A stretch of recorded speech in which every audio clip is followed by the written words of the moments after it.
me? Is it such a secret that you would give up your life?" The wound registers a second later, when the skin peels apart and the numbness from the blade wears off. The ley line flares, energy so volatile it flows out of me with a high-pitched whine. But the ley line dives back into the earth, and the whine continues until the air runs out of my lungs, and I have to gasp for my next breath. Only then does it start again. Mab's fingers dig into my sweat-drenched scalp, ripping my head back up by my hair. I don't recognize the man in the reflection that plays over her soulless eyes. "That," she whispers, and the fear gripping my heart only tightens at her tranquility. "Tell me how you did that." I fight to form the words. "Can't," I repeat, trying to get her to understand. "Don't know how." She can take it, take my power, anything to make this stop. She makes a noise and releases me. My head rolls toward my shoulder. The world reduces itself to pain. Every heartbeat, every breath, every drip of sweat rolling down my neck and stinging its way over the broken flesh of my chest. Soft whispers as Mab and her partner confer. What they say doesn't matter. I'm going to die here. I'm going to die because I'm human, and they're treating me like something else. Something that can survive this. Will they take my body back so my parents can bury it? They're Fae. Surely they can hide what they've done. I don't want my mother or father seeing me like this.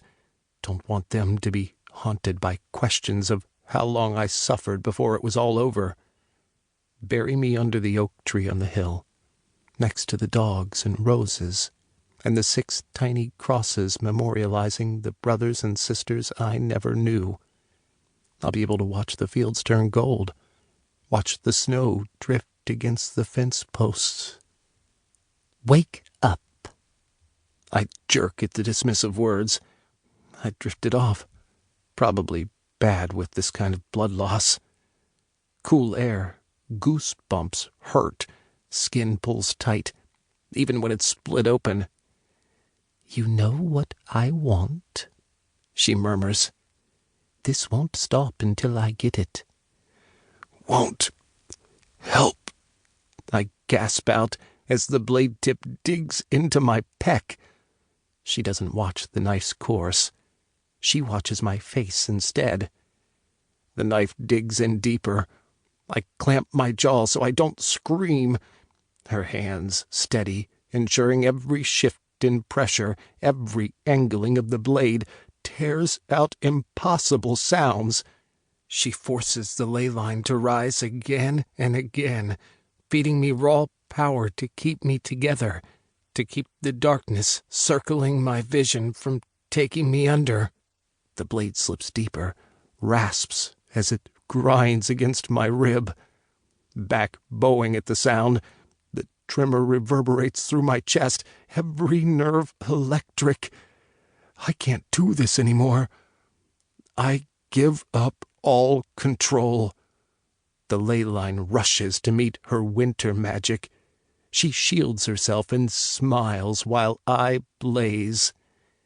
"Beautiful," she whispers and reaches out. Her finger slides into the wound and runs over the bone. "Please let me die," I beg the ley line. It hesitates, its power stalling for a half-breath, long enough for my body to register the full extent of my injuries and all the pain they bring. I welcome the darkness. Chapter 1. 5 years later. Phineas. It's the nightmare, not an alarm, that wakes me. I blink, staring up at my ceiling, while my mind processes how I'm no longer trapped in the Unseelie she, strung up and bleeding.